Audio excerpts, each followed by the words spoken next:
Alors, comment parler d'écologie, mais d'écologie au sens large, pas le sens étriqué, partisan, qui a pu être la compréhension récente de cette notion. C'est-à-dire la façon dont les humains se sont comportés avec leur environnement. Sujet considérable. Bon, on va essayer de donner quelques petites ponctuations, quelques petits conseils de lecture, quelques petites notions. Enfin bref, petit, mais qui peut aider à aborder ce sujet fondamental. Donc il ne s'agit pas de raconter l'histoire générale de la planète. Il ne s'agit pas d'entrer dans les querelles de spécialistes qui, comme toutes les notions relativement récentes, veulent avoir la vérité absolue sur tout. Il s'agit d'ouvrir les esprits, il s'agit de donner à réfléchir, il s'agit de suggérer pour aller plus loin. Les humains et leur environnement.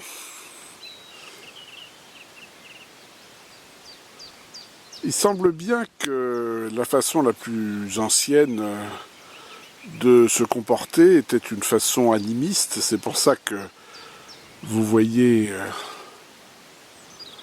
ce masque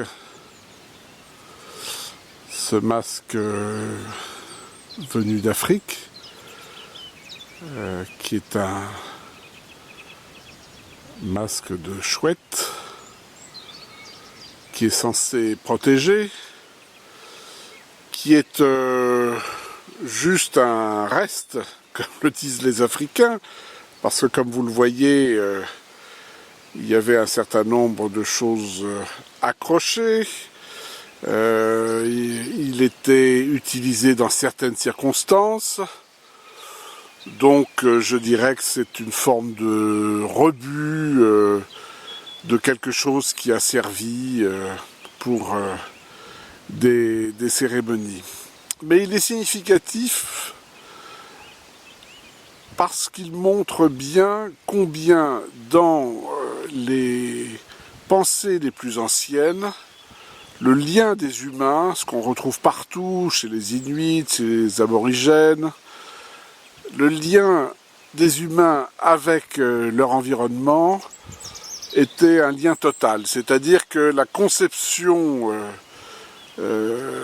animiste, c'est une conception où l'humain n'est qu'un élément parmi l'environnement, et dans certains cas, évidemment, les rituels permettent de s'associer à un certain nombre d'animaux et de leur donner des pouvoirs qu'on a dit magiques. Ce lien très très fort, c'est quelque chose qui correspond aujourd'hui à ce que les scientifiques mettent en avant, c'est-à-dire le fait que l'environnement global de cette planète Terre est un tout, en interaction, et c'est déjà ce qu'il y avait dans la pensée animiste. Et de ce point de vue-là, elle est très intéressante.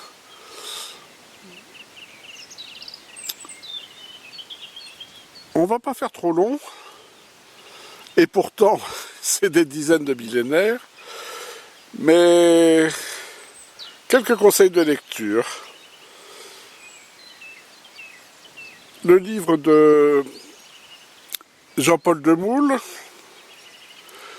Les 10 millénaires oubliés qui ont fait l'histoire, c'est-à-dire ce basculement, d'ailleurs, avec interaction et progressif, grosso modo, entre chasseurs-cueilleurs et puis des agriculteurs sédentaires et la création des villes. Bref, une période extrêmement importante qui a toujours des conséquences sur notre vie aujourd'hui, et Jean-Paul Demoule essaye de synthétiser tout ça de façon extrêmement brillante. Et ça nous parle aussi de la façon dont on est passé de cet animisme avec plusieurs divinités, c'est-à-dire un sens de la pluralité, au monothéisme et à différentes formes de monothéisme qui se sont affrontées avec un Dieu unique, un Dieu masculin, et donc des êtres humains qui se sont auto-désignés comme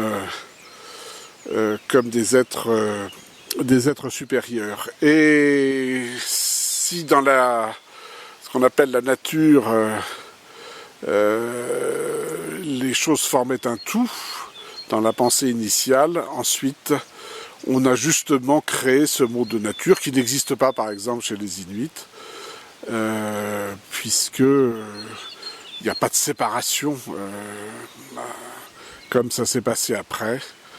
Et donc on a là tous les éléments d'un grand basculement qui a des conséquences jusqu'à aujourd'hui. C'est un bouquin passionnant. Pour décentrer un peu les choses, François Cheng, sur le vide et le plein, donc dans la pensée chinoise et notamment la pensée taoïste et la façon dont la représentation, la peinture et l'écriture ne font qu'un. C'est un livre tout à fait passionnant et avec une conception de la représentation et de la pensée du monde très passionnante, très originale et très importante. Et puis, pour ne pas faire trop long, Jean Rouch,